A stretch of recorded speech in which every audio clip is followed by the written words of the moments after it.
Welcome to RHI's Sociable City Interviews, where we meet with global thought leaders on nightlife and the social economy. Today we are here with Nick Mautone, author, hospitality guru, and mentor to many, from Gramercy Tavern to the Rainbow Room. He brings 40 years of hospitality experience and is recently known as the bartender in the kitchen for the numerous books he has written on bartending and cocktails for the home. Hey, Nick, what an honor to have such a celebrity join me today. I'm really happy to have this conversation. Well, Jim, it's actually my pleasure. Well, you're a legend in the industry, and I look forward to having a great conversation, and look forward to talking shop with you here and now. Yeah, well, I understand you started out making pasta when you're a teenager. Can you trace, in a very brief way, the evolution of your career? Yeah, look, I started. Believe it or not, I was pre-med in college. It was a great. Started working in high school, worked a little bit and as a bar back and things like that. When I got to college, I was heading into the science and research field, and was taking pre-med classes, Fordham University, and I was putting myself through school by working as a bar back and then later as a bartender. And through some fits and starts and family issues, my brothers and I decided we were going to open up a pizza restaurant, and that was in 1984 on Columbus Avenue in Manhattan. And I never looked back. I basically left school, moved on to the hospitality industry, and it's all I've ever done for the intervening, I'd say, 45 years. It's been my entire professional career, with a couple of other gigs here and there. So Hmm. uh, from from the pizza restaurant, which we had for about 8 years, it's a couple of them we had for 8 years. I like to say my brothers and I were underfinanced, over leveraged, and I'll say we were winging it in many cases, as young entrepreneurs do. And we realized it wasn't working. We decided to keep the family, and we got rid of the business. So we sold the businesses. My brothers and I are still best friends to this day.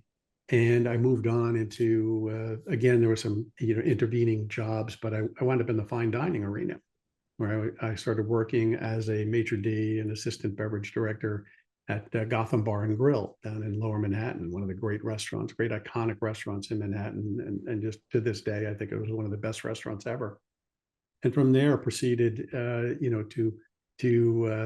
become the general manager of the Hudson River Club. And at one point, when they went through some changes, it was the one time in my entire life I was fired, and it probably was the best thing that ever happened to me, because about a month after leaving the job, and I loved the Hudson River Club. I thought it was a great restaurant.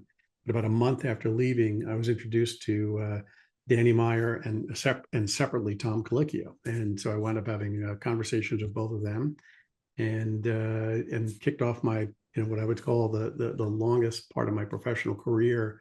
And one of the most joyous parts of my professional career is managing partner at Gramercy Tavern in the very beginning, early stages of the Union Square Hospitality Group. We only had two restaurants at that time, Union Square Cafe and Gramercy Tavern. And I stayed there until about 2003, when I, I like to say I was like partner number 7 out of 8 or something along those lines. And I wanted growth. I wanted to do something different. I wasn't content just with the one restaurant. We had a few restaurants, 6 restaurants in the group at that point in time.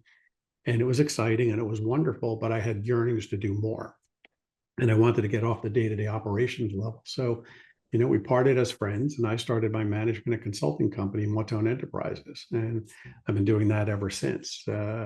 And, with Mautone Enterprises, I've done everything from, working bagel shops, pizza restaurants, to high-end fine dining restaurants, hotels, catering businesses. I've worked in, Pittsburgh and DC and Florida, California. I've worked in, many parts of the country, and just loved it. I loved the diversity of projects that I got to do and the diversity of people that I got to meet with. So it just became something really special for me. And I Hmm. would say the pinnacle of Mautone Enterprises, if you will, and I'll let you get back to other questions, was when 2015, I was approached by Tishman Speyer Real Estate, the company that owns Rockefeller Center and own the Rainbow Room. And they were trying to operate the Rainbow Room. They had closed it a number of years before. They gut renovated it. They put in millions and millions and millions of dollars into it, did an unbelievable job. But as it was opened in 2015, they realized it wasn't hitting the numbers the way it should. They knew they weren't operators and they needed to bring in people to fix it. So myself and some other consulting partners came in and we turned it around. That could be a story for another day because it'd be a great opportunity to discuss a turnaround project.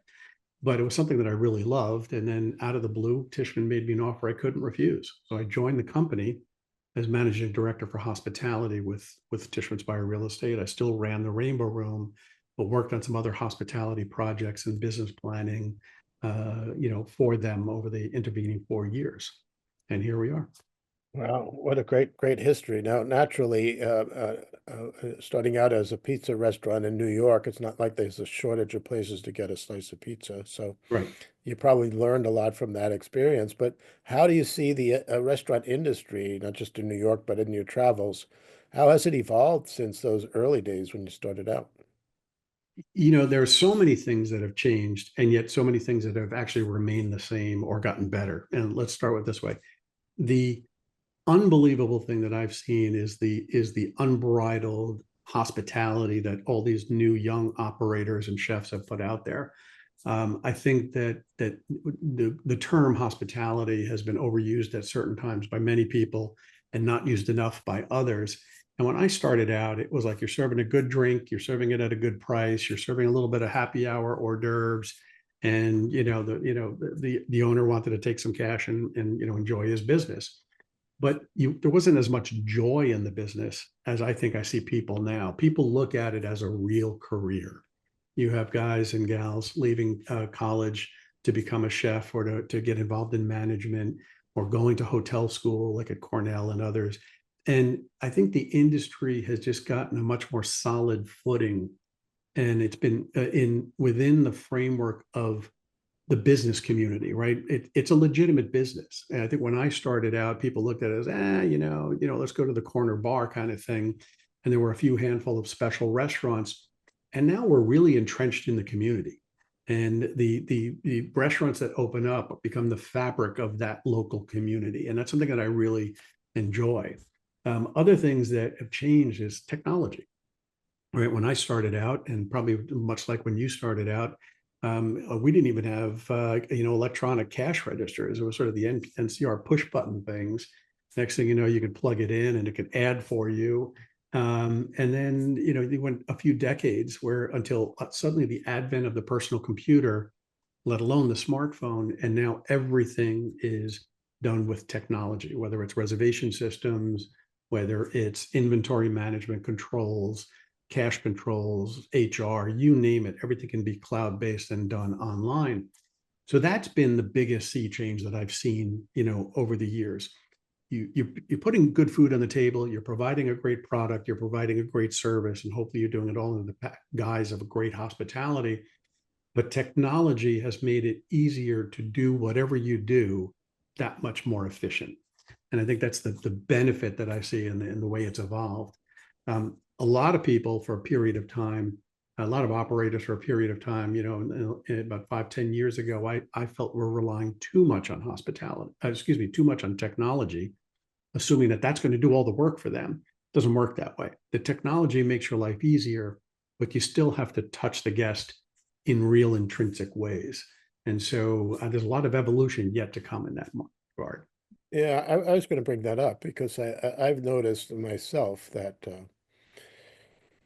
and some of this is driven by COVID and the touchless society that we have, but the shift to QR codes for the menus, and you have to read a menu on your phone, or Yeah, you have servers who come up with a handheld device that really they're mostly just interested in pushing the buttons on the device, and that's right. I've seen a diminishment of what you have participated in. I know part of your career was helping to define what they call enlightened hospitality, which Mhm. to me is an interesting concept that perhaps you can talk about. But that technology could ultimately be a barrier, and all this self-service now, where you go Mhm. in and there's a menu, you push buttons, and you pay and you sit down, and you have a number on your table and somebody brings you your food.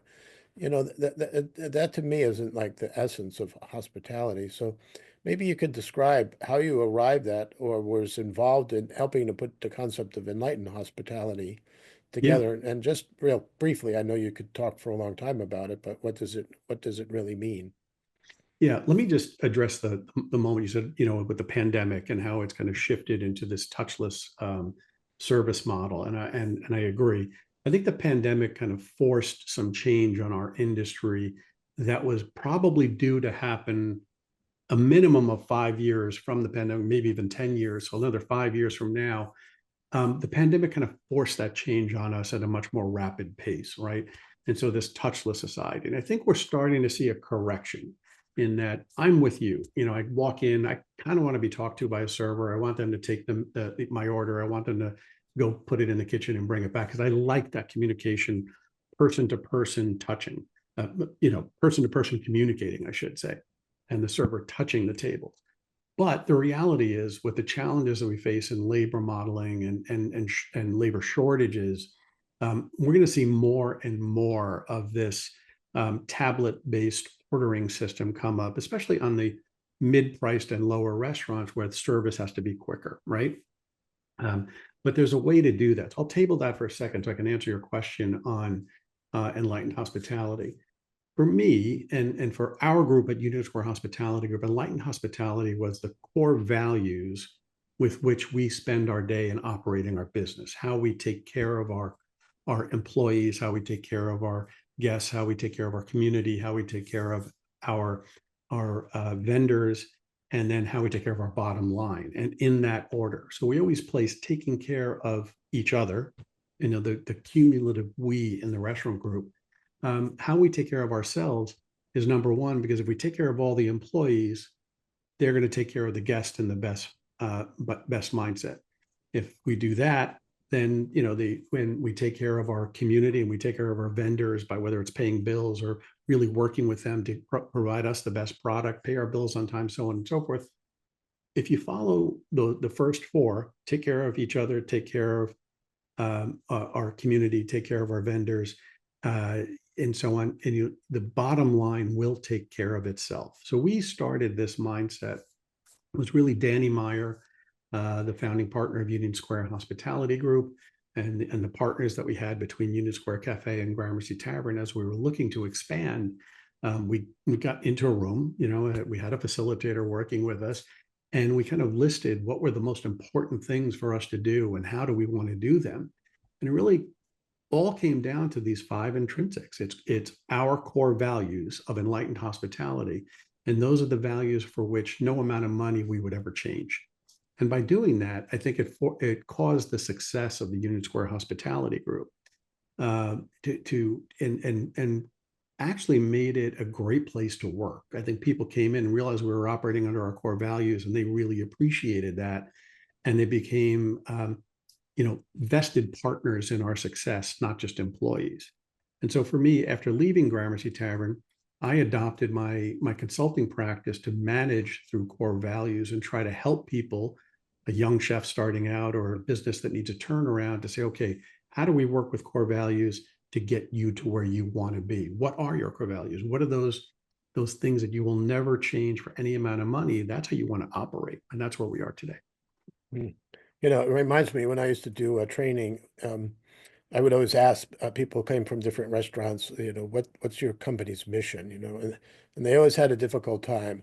The best way I heard it came from Marriott, and they said, our mission is guest satisfaction, so that encompasses so much.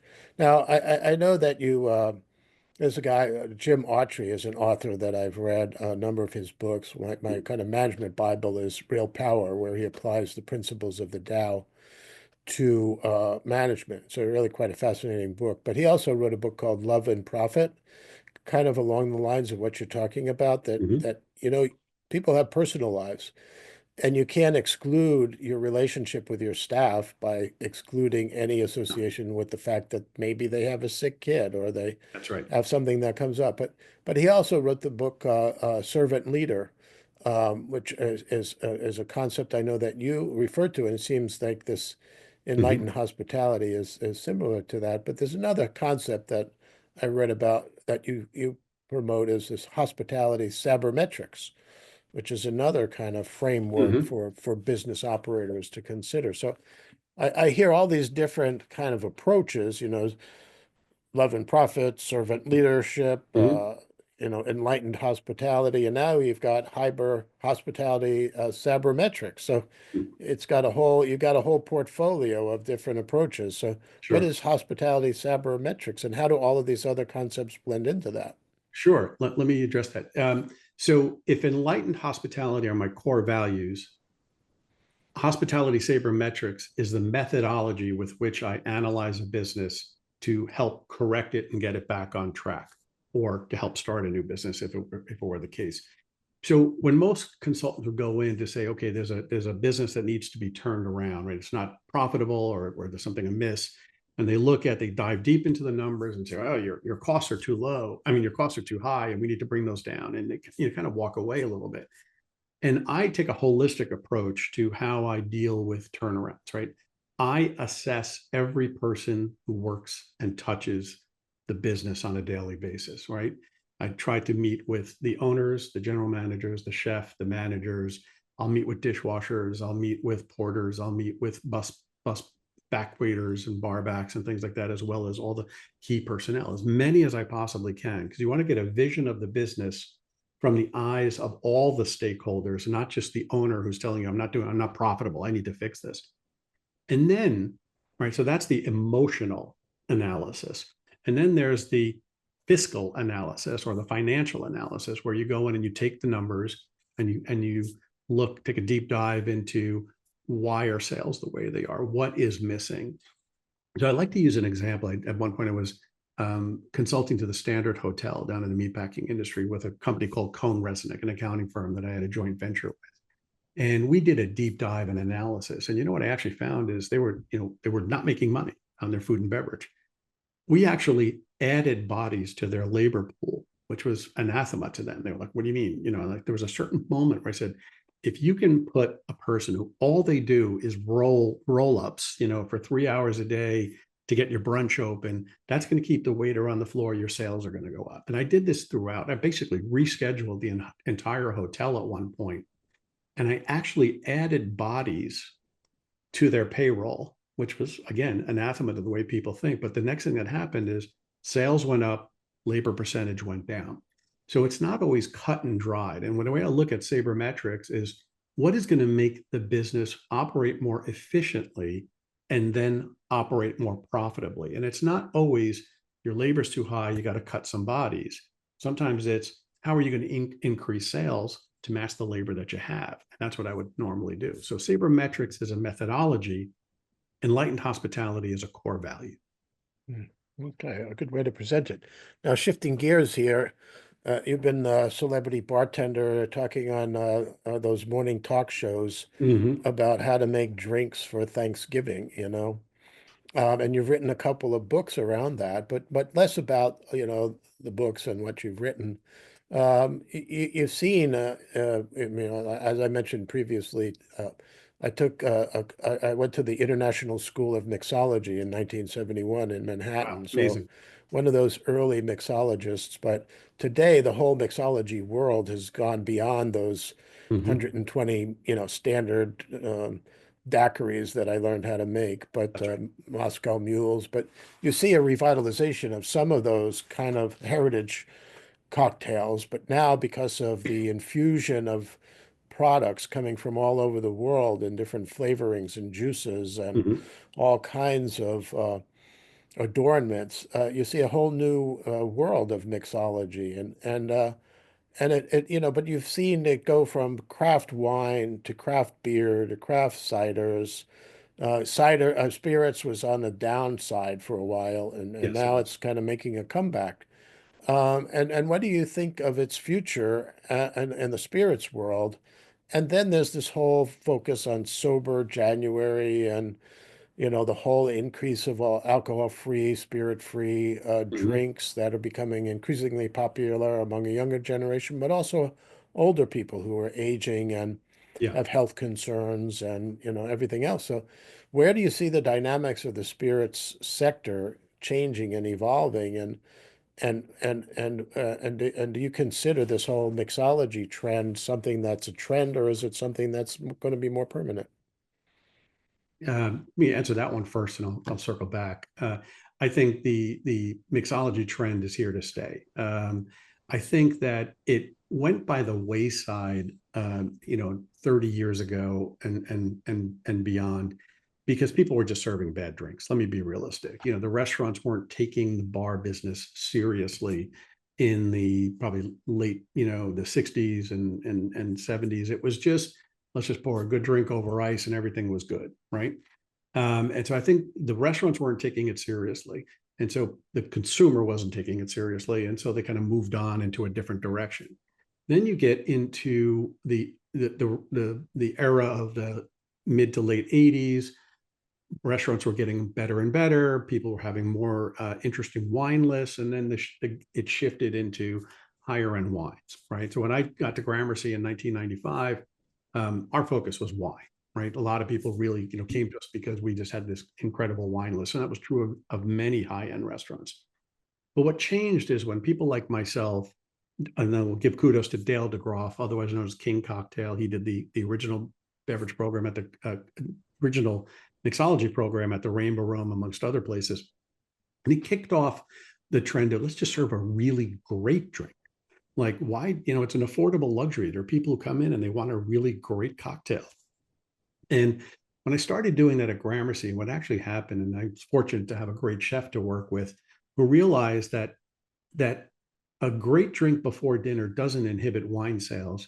It actually accentuates them. And the business became more profitable. And then other businesses started realizing that, wow, these great mixology programs are innovative, and you can tee off of what the chef is doing or the pastry chef is doing. And you can have these really wonderful cocktails that only accentuated the beverage program in general and increased sales overall. So I think it's here to stay. And I think it's here forever. And it will find some balance. But what's happening now is in the kind of sober curious movement, or people getting into dry January and sober October and alcohol-free spirits. I think it's getting better, right? I mentioned to people over the years that the first non-alcoholic beers that came out were okay. They weren't special, they were serviceable, but they weren't really delicious. They were okay.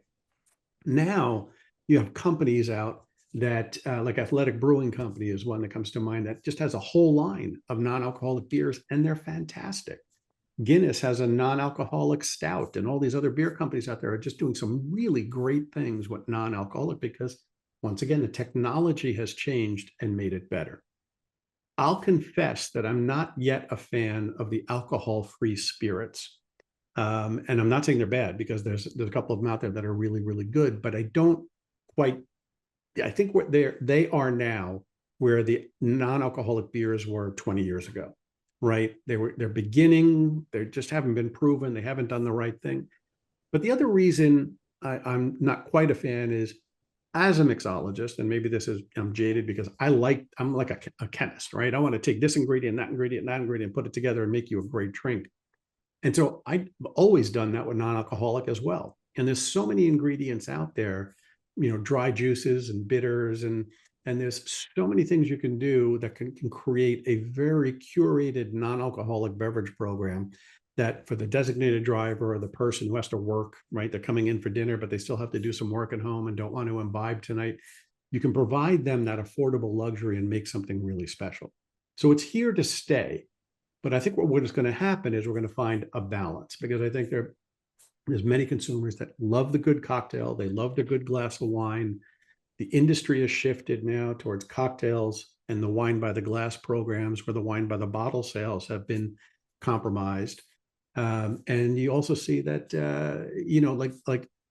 off-premise alcohol sales, if you will, like, the bottle of tequila and so on is still thriving, but there's not quite where it was a few years ago, right? So I think we're going to get back to a balance and a harmonious moment.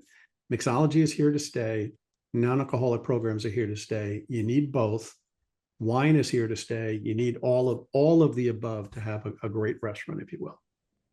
All right. This has been a great conversation. Just really quick, we only have a minute left, but What are the three greatest opportunities or challenges that you see that faces the hospitality industry today and in the future? Yeah, I think there's no lack of vision. I tell you, there are so many great people out there who have desire to do great restaurants. I think the challenges they face, number one is labor. There's labor has been challenging since the pandemic, and it continues to be a challenge because there's just not the pool has shrunk. There's not as many people out there who are interested in working in the restaurant industry. So I think a business has to make themselves attractive. That's one. Two, costs are just through the roof, right? Whether it's everything from rent. We know about the egg prices. We hear that constantly. Everything has skyrocketed, and it's not going down. It's just not going down. That's a challenge because people really have to find another way to work. And I think the third challenge, and this is maybe more for the major metropolitan areas, the work from home, the hybrid work model has killed many hours of the day or many hours of the week where businesses had, in a downtown area, whether you're in Seattle where I live or New York City where I used to live or Detroit, Chicago, you name it, there might have been a thriving lunch business in many communities that doesn't exist any longer, right? People are working with, a third the clientele that they may have because people are only going to the office 2 or 3 days a week, and then they're working from home the rest of the week. And when they work from home, they're not necessarily going out to eat, they're cooking and eating lunch. So 3 challenges in order, I'd say, are labor, overall costs and rent, and then the challenge of hybrid work model, which has diminished the customer pool. So it's a challenge to get over. Well, great. This was a great conversation. I appreciate your time, and I look forward to working with you in the future. Thanks, Jim. Been great. My pleasure.